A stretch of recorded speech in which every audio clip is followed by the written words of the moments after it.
नमस्कार दोस्तों, India strikes channel पर आपका स्वागत है। अगर आपको याद हो तो कुछ समय पहले हमने आपके साथ पाकिस्तानी एमपी मौलाना फजलुर रहमान की एक क्लिप साझा की थी। उसमें उसने पाकिस्तान की पार्लियामेंट में खड़े होकर ये बताया था कि बलूचिस्तान के कई सारे ऐसे डिस्ट्रिक्ट हैं जो पाकिस्तान के कंट्रोल से बाहर निकल चुके हैं। उसी फजलुर रहमान ने आज फिर से हीरा मंडी की आर्मी और सरकार को लताड़ लगाई है। इस बार कश्मीर में पहलगाम में जो हमला हुआ और हीरा मंडी के अफगानिस्तान के साथ जो रिश्ते हैं उनको लेकर उसने ये कहा, सुनिए। और हम यहाँ पर अपने मामलात को सुलझाने के बजाय उलझाते चले जा रहे हैं। कश्मीर का मसला है, लेकिन कश्मीर के मसले से पहले हमें अफगानिस्तान के हवाले से सोचना होगा कि पाकिस्तान बहैसियत रियासत के उसने अफगानिस्तान के साथ अपने सफारती ताल्लुकात बेहतर क्यों नहीं बनाए।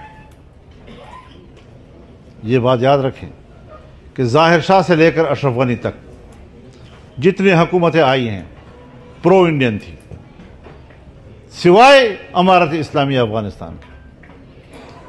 अगर हम कोई सियासत जानते, अगर हम कोई सफारत जानते, अगर हम कोई अपना मुल्की मफाद जानते, तो आज अफगानिस्तान को एक प्रो पाकिस्तान अफगानिस्तान होना चाहिए था।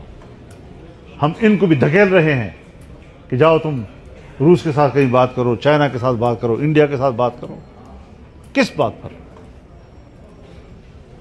सरहदें रोक दी हैं, हजारों गाड़ियां माल ली हुई उधर खड़ी हैं, हजारों इधर खड़ी हैं, अवाम का माल तबाह बर्बाद हो रहा है, सरहद पर वहां टेंशन पैदा कर दी गई है। ये वो गलत पॉलिसियां कि मैं समझता हूं कि हमारी रियासती कुव्वतें या तो सफारती जहन के साथ गुलाम हैं या फिर उनकी सफारती जहनीत सिफर है, उनको सोचने की सलाहियत नहीं है। और मैंने तो उनको कमेटी में कहा है कि जनाब, अगर हर मसले के लिए फौज के सोच या फौज की अप्रोच हो, कभी भी आप यह मसला हल नहीं कर सकेंगे जब तक कि आपके साथ पॉलिटिकल सोच ना हो, इकोनॉमिक सोच ना हो। आप कैसे इकोनॉमी को ठीक कर सकते हैं?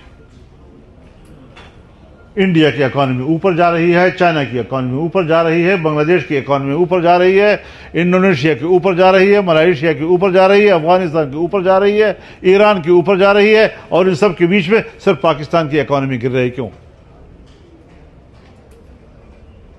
हम तो जो कुर्सी में बैठा होता है सिर्फ उसको देखते हैं, उस पर तनकीद करते हैं। रियासती पॉलिसियां हैं जिसकी वजह से हम तबाह हो रहे हैं। आज भी मैं अपने फौज को इस महाज से एक पैगाम देना चाहता हूं कि इसका एतराफ कर लो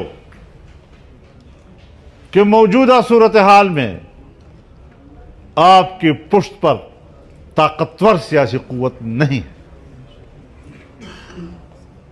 आपको भी सियासी कुव्वत की जरूरत है, आपको भी अवाम की पुष्टपनाही की जरूरत है। ज़बानी बयान जारी कर देना कौम एक है, कौम एक है। अब जो हमें इंडिया ने छेड़ दिया और उधर से मामला खराब हो गए, आप देख रहे हैं कि आज पूरी कौम एक सफ पे, मुल्क की दिफा के लिए एक एक मुजाहिद तैयार है, एक एक पाकिस्तानी मुजाहिद बन गया है। मुल्क के साथ सब वफादार हैं, लेकिन हमें तज्जिया करना चाहिए। लोग बेवकूफ नहीं होते, हर चीज को समझते हैं लोग। अगर इंडिया के साथ मामला होगा, कौम एक सफ पर होगी।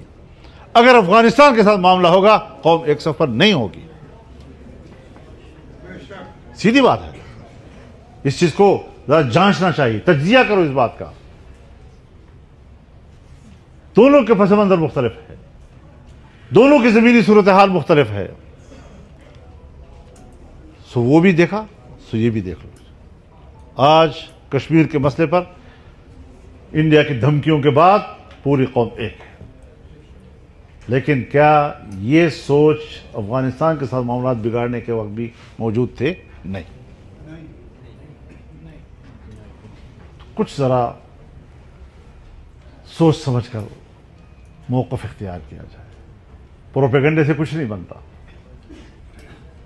मीडिया के जरिए दबाव डालो हमारे ऊपर, नहीं, इससे कुछ नहीं होगा। हम अब इतने छोटे बच्चे नहीं हैं कि आप मीडिया पर एक फ़ज़ा बनाने की कोशिश करें और हम उससे मरूब हो जाएं। हम आपसे बेहतर सोचते हैं, हमारी अप्रोच आपसे बेहतर है, मामलात तक रसाई आपसे हमारी बेहतर है।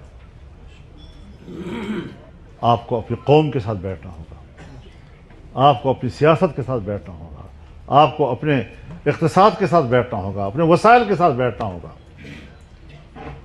तब जाकर हम वो मुल्क हासिल कर सकेंगे